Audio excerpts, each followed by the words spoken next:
Violent crime in Chicago. So far this year, 109 people have been murdered in that city. That's up 56% over last year. Much of the violence is gang-generated, minority involved. We sent Jesse Waters to the Windy City to find out what's going on.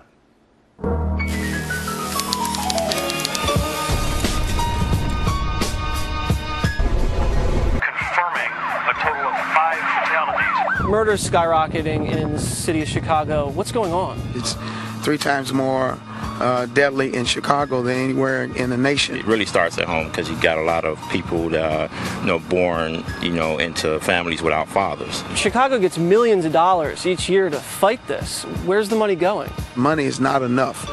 It's going to take family to family, block to block, to not only bring the crime down, but raise the value of life. What's this neighborhood like? Confused, desperate for resources. I don't know where the resources are going, but it's not coming in our community. It's World War 17 over here. If you get caught in crossfire, just hope you make it out here. We've got to do more graduations than we do funerals to turn this thing around. Where's that coming from? Are there a lot of gangs here? Basically what you have are 2 primary gangs, Gangster Disciples and Black Gangster Disciples, so Black Disciples. So are there a lot of shootings in this neighborhood? Oh, definitely. Right here, we're on King Drive. It's supposed to be a symbol of peace. Unfortunately, we have a lot of violence right here on King Drive. Yeah, I got shot one day. It's all good, though. I'm still alive. People don't talk to nobody. You'll be lucky enough if you could just make it across the street to the store and come back. You got, President Obama's house right here. You go 6 blocks over. You got shootings over here. You got 4 blocks over this way. You got shootings over that way. 5 shots were fired.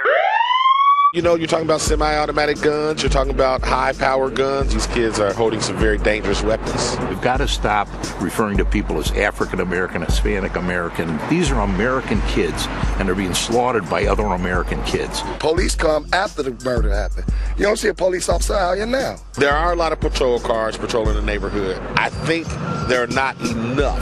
If Bill wanted to come out here, what would you guys like? Greet him with open arms? Yeah, there's no black on white crime. He's safe down here. They don't want him. You just heard pop, pop, pop. People start screaming and running everywhere. And these murders have spiked during Rahm's watch. How do you think the mayor's handled it? Well, they spiked during Mayor Daley's watch. It has been known as a deadly city. He's trying to come up with ways, and he's listening to the people in the communities, and he's trying to figure out positive solutions. About 70% of all the shootings and homicides in the city of Chicago are gang-on-gang violence.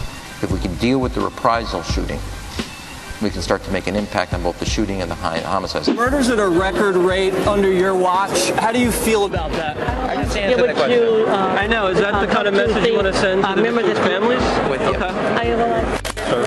He said he'd be right there with me, so just please.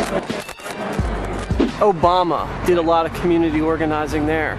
Did that work? Well, I never heard of the guy until he ran for Senate. He did a great job, and then he moved on, and someone else took his place. Obama, my man. You know what I'm saying? I mess with Obama, but at the same token, it's more that he could be done. Most of the politicians that are from Chicago, just like the Trayvon Martin, case. You had Bobby Rush, on the House floor in a hoodie when people are dying in this district. Just because someone wears a hoodie does not make them a hoodlum. I think that's kind of hypocritical, and that's my honest opinion. All right, a couple of things. Rahm Emanuel, the mayor, he didn't want to talk to you, right? No, he didn't want to have answer anything any to do with questions.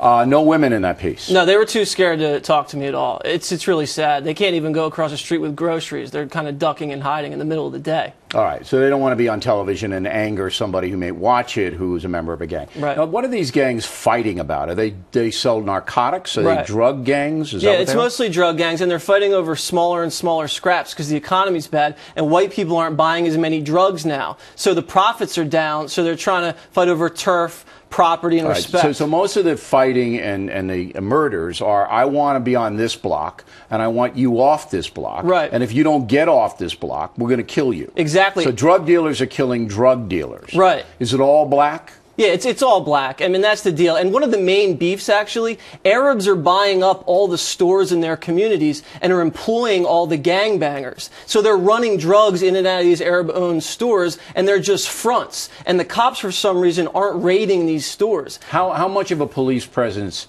is there in the neighborhood you were in? I actually saw a lot of police officers, but the main problem there, they're not getting out of the patrol cars and patrolling the streets on foot. They're not shaking hands. They're not getting to know the community. They're kind of responding to the crime after it happens. Is that because there's so much crime that that's all they have to do is respond? Or that might be the policy. I talked to one of these ex-police officials, and he said what they need to do is a surge strategy like Iraq. Flood the zone, boots on the ground, do more stings, raids, everything like that. That's what they do in New York City with the CompStat. Wherever the crime are, they flood the zone, get these guys out. But it is out of control down there right now, right? Yeah, it's out of control. I was safe, though. I said, should I be scared? And they said, we don't shoot white people. You're our biggest customer.